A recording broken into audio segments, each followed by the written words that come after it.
There are approximately 4.5 million Americans on probation or parole. That's nearly 4 times what it was in 1980.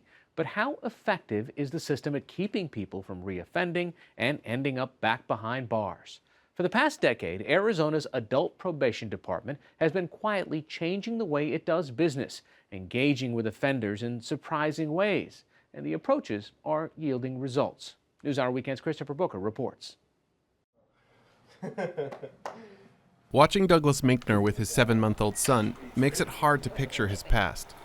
You're already ready for some more, aren't you? Started smoking heavy in 7th grade. Every single day I was going to class high. The son of a police officer, Minkner has a long track record with addiction. His drug use started with marijuana in elementary school, then came ecstasy and cocaine as a high school freshman, and finally crystal methamphetamine and heroin. I just didn't want to stop. I wanted to do that every single day of my life. That's where my trouble began.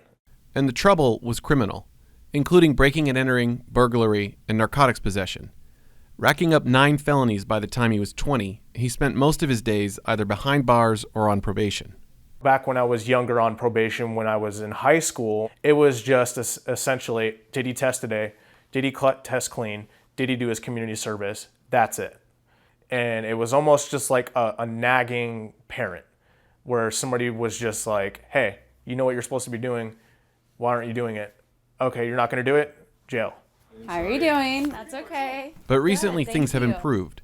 He just celebrated 1 year sober. The person he credits is his probation officer, Kelly Watson. Addiction is difficult to deal with. If you lock them away, they may be sober for the amount of time they're locked away, but as soon as they get out, they come right back to where they are. Now I try and find a good balance between holding them accountable, but also understanding that we're all human beings. Because Arizona considers Minkner a high-risk individual, Watson supervises him under what the state calls Intensive Probation Supervision, or IPS. It's part of an innovative overhaul of the system that involves fitting the right kind of probation to the right person. Good, you can stop there, Douglas. All are zeros, so thanks so much. Negative for alcohol. Obviously, probation isn't something that you want to be on. It's not something that you enjoy being on. IPS means Minkner lives under house arrest. Watson must approve every hour of his day. That includes treatment, group therapy, his work schedule, even time just watching his son. If he runs out of diapers and needs to go to the store, he must ask Watson for permission. Had you been on probation in the way you're on probation now, as a young person, your path may have gone in a different direction? Absolutely. 110% in my opinion. I would have gotten the help that I needed. I would have had a positive relationship with an actual public figure that is wanting to make a change and a difference in people's lives. And who knows where that would have actually led me. 1 year sober. That's a huge moment. That's a long time, It's Douglas. the longest I've pulled in my 26 years of this life of mine. Plus having you guys on my side as well. Yeah. You know, doing these check-ins at first, I gotta admit, they were really kind of like a pain. Like, here they are again at my door. But I mean, it's different now. How do you view Kelly? Who is she to you? So Kelly, to me, I would honestly say is somebody that I can go to if I need help, if I'm struggling, and she has the resources to be able to give to me so I can get my problem resolved. The nature of the relationship between Minkner and Officer Watson is not accidental. Rather, it's a reflection of a radical retooling of Arizona's Adult Probation Department that was rolled out statewide in 2008. Between 2008 and 2016, there was a 29% decline in probation violations and a 21% decline in arrests of people on probation. That translates to fewer people behind bars. And because it costs just over $66 per day to keep someone in prison, and less than $22 a day to put them on probation, Arizona says it has saved more than $461 million since 2009.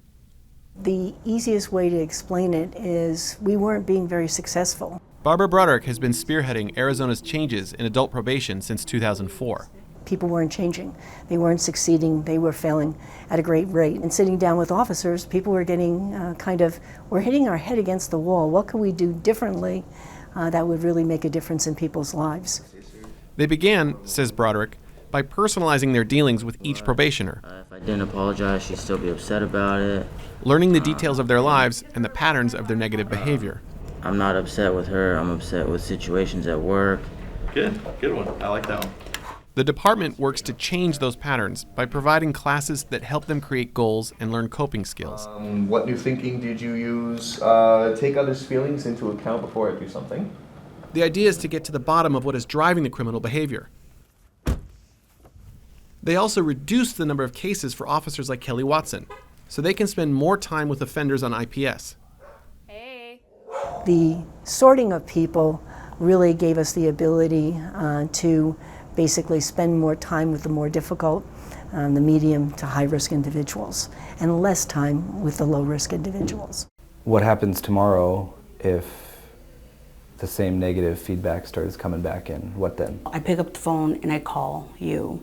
Scott Gibson is what's called a standard probation officer. That means the majority of offenders he oversees are lower risk than Officer Watson's, and he sees more of them.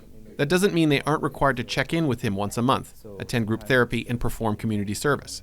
And like Watson, Gibson's been specially trained to know the details of each of their stories. If building a rapport with somebody and letting them know that you're really trying to help them is what works, then that's huge. But Arizona is not just trying to change the way offenders think and act. It's trying to do the same with probation officers. The officers meet regularly to discuss what's working with their cases, what's not, and how they might be able to improve outcomes. So these two types of interventions are the most effective in changing offender behavior over the long term. If this is what works, this is what we've been shown to work, why not do it? But what happens with the toughest of cases? Kristen Patrick is a 3-time felon. Hi, Kristen. A crystal meth addict who relapsed just 6 weeks ago while under Officer Kelly Watson's supervision. Let's just do a normal walkthrough. In Arizona, a state that has mandatory minimum sentences, that has traditionally put a person right back in jail. All right, let's do a quick breathalyzer, if you don't mind. I've never not been arrested for screwing up, you know what I mean? I just kind of like clockwork for me. So I just expected that. Stop there. I was blown away when she walked away and I wasn't in the back of her car or something, you know? And then I sat there all night thinking, should I run? Should I run? But I didn't. Why did you decide not to run? Because of the way Kelly handled it. I've done this so many times, like, why can't I just get it right? And it's so frustrating. And I was just like, but she didn't say, I'm going to jail. That's my main goal right now, is to stay out of jail, like, so I can be a part of my kids' lives regardless of what that looks like. And because she didn't arrest me, I did the thinking tool that she's started to push on me. In this situation, what's a new thought you could have had? Don't reach out enough, and I need to start doing that, because obviously what I've done in the past isn't working. Write it down. That's good. I've done several of these activities, and I've actually caught myself in the middle of like implementing it, so I know that it's working. I hope she feels that I do have her best interest in mind, and that I'm not here to lock her up and throw away the key. And as long as she's willing to work on herself, I'm willing to work with her too.